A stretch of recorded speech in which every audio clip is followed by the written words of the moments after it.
Ассалаумағалейкум ағайын. Тәттімбеттің саржалауын үйретіп көрейік, үйреніп көріңіздер. Видео бастамас бұрын лайк қойып, комментарияға пікір жазып, видеоның продвижениесіне септігін тигізсеңіздер. Күйдің тарихы керек болса, описанияда және бірінші закрепленный комментарий дейді ғой. Күй аңызы телеграм каналына сілтеме қоямын, соған оқып білсеңіздер болады. Тәттімбет күйін саржалау. Тәттімбеттің күйі саржалау. Бұл күй Айтжан Тоқтағанның арқа және Тәттімбет күйлері деген жинақтан алып сіздерге үйретпекшімін. Бірінші сәл бір буынын тартып берейін.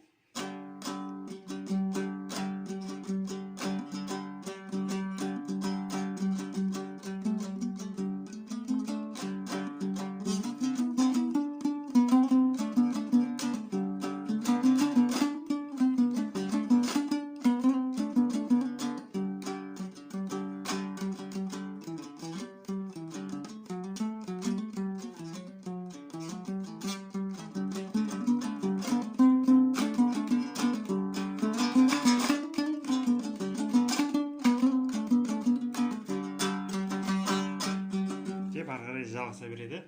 Егер де профессионал домбырашы болсаңыз, видеоны өшіріп салыңыз, өйткені кейбір жеріндетіп үйретемін, яғни аса қиындатпай. Бірақ күйдің сарынына ешқандай бір әсер етпейді. Және де ескерге кетейін, мына күйді нотасын түсірген, әркім өзінше сәл түсірген. Мысалы, кейбір ұқсас жерінде біреуінікі төмен қағаз, біреуінікі жоғары қағаз. Мысалы, мынау Айтжан Тоқтағанның түсірмейін нотадан үйретіп тұрмын. Және де бір сәл басқаша, Ермұрат Үсеновтің нотасы сәл басқаша, соның бәрін біліп отырсаңыздар, оркестрлік тағы бар. Сонымен бастайық, көп сөз ғой. Мына шертпе күй. Шертпе күйдің ең бір оңай тәсілі, мына бас бармақты мына жер қойып қойсыздар да, былай шертесіз. Бас кезінде саусақпен ғана шертіп үйреніңіздер. Одан кейін арасында барлық салмақты қоса отырсаңыздар болады. Үстіңгі бесті басамыз. Ашық. Деп кіріспе сөзін ойлағаннан кейін ашық.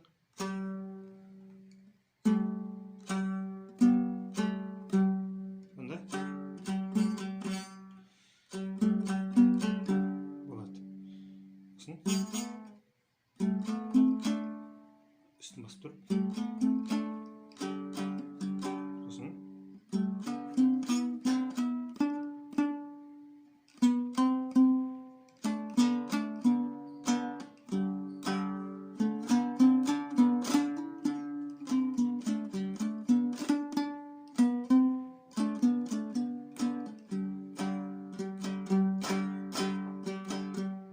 деп алғаннан кейін бізде жоғарғы буындағы, жоғарғы шектегі әуен кетеді. Бұны мұқият орындалады, өйткені күйдің барысында бұл қайталанып отырады. Яғни тек үстіңгі шек қана жоғарғы шегі.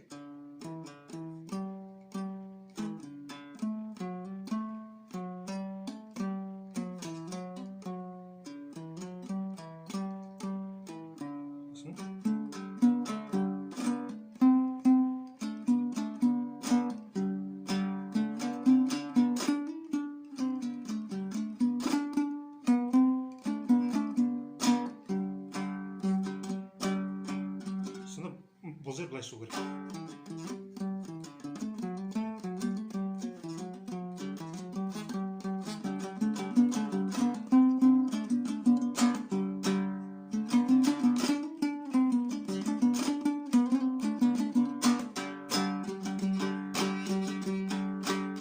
Деп алғаннан кейін күйдің алғашқы бөлімі кетеді. Бұны бізде орта саға деп айтылатын жерге түсеміз.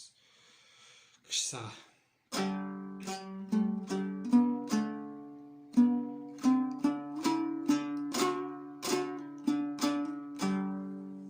Деп шықты. Енді осы жері жылдамырақ былай шығу керек.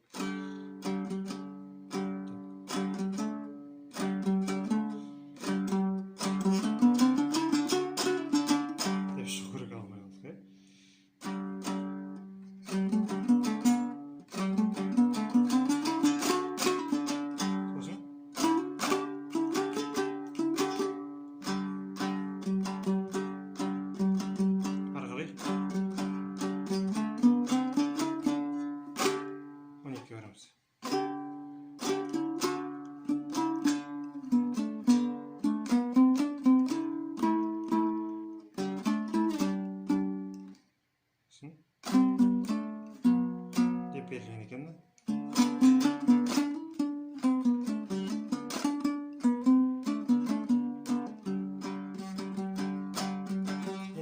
осы буынын жылдам орындап берейін.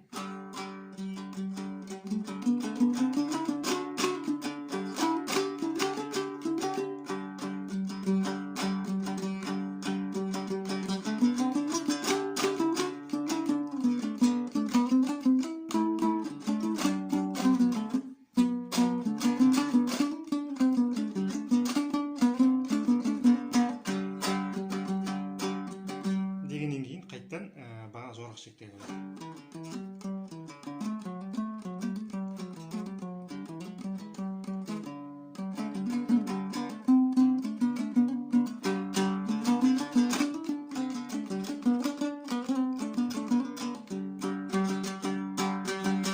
деп алғаннан кейін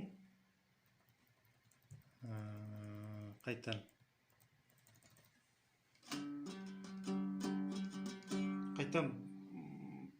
бағанадай астыға түсеміз.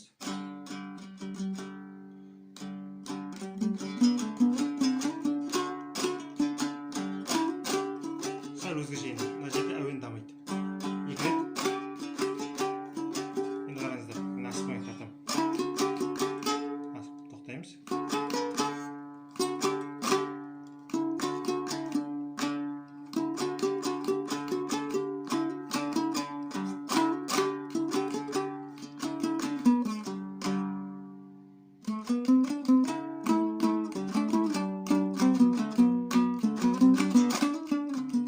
Енді мен мынаны тағы жылдамырақ қандай екпінде болу керек соны шертіп берейін. Тағы тапсырып берейін. Шықпайды ғой.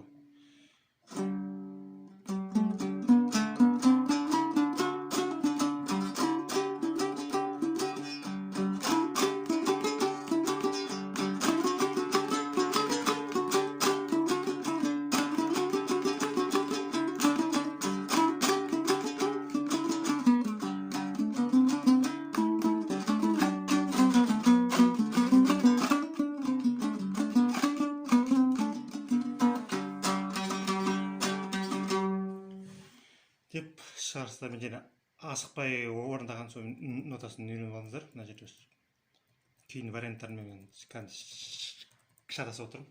Мына сіздерге ең оңай вариант деп үйретіп отырғаным ғой. Қайттан жоғары шек.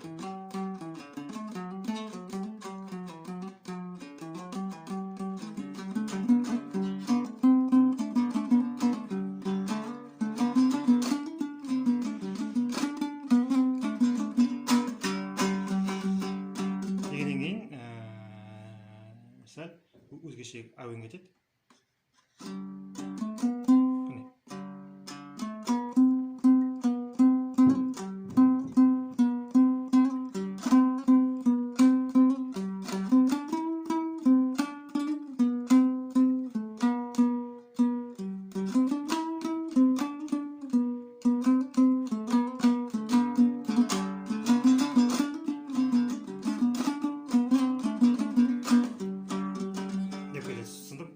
Мына жердегі әуен былай шығу керек қой.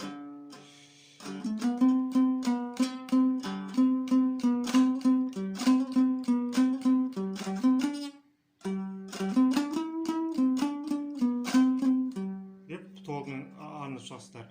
Егер де сәл бір түсініксіз болса, мен орындаған интернеттен Әбікен Хасенов деген күйшінің Саржайлауатта орындаған күйін тауып алыңыздар. Әбікен Хасеновтың великий күйші, осы күй жеткізген. Сол кісінің күй тартқан сарын құлағыңызға сіңіріп, осыны қайтадан шығарып шығыңыздар, тіпті жақсы болады. Менікі жай ғана сізден осыны үйрету, енді шама келгенше ырғағын бәрін көлтіру. Осыдан кейін бәрін ойнап болғаннан кейін қайталау.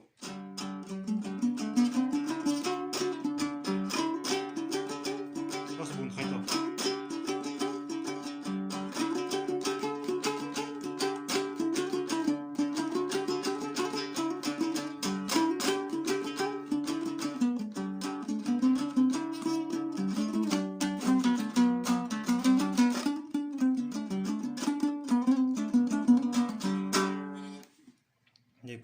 Кете береді де қайттан үстіңгі әуені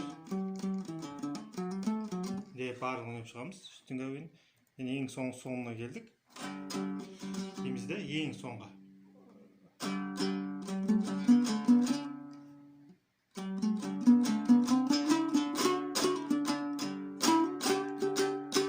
Деп 12 тоқтаймыз да. Үсті 2 деп аламыз, сосын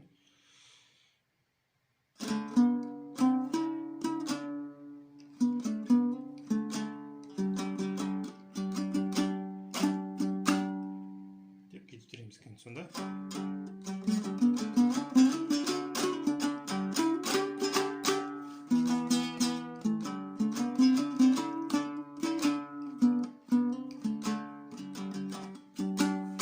деп мен шамаген сүйреттім, арасында уақыт тауып. Тағы да Әбікен Хасеновтің записін тауып, сонымен тағы да құлақтарыңызға құлақпен тыңдап, жүрекке сіңіріп осы күйді түзеп алуыңызға болады.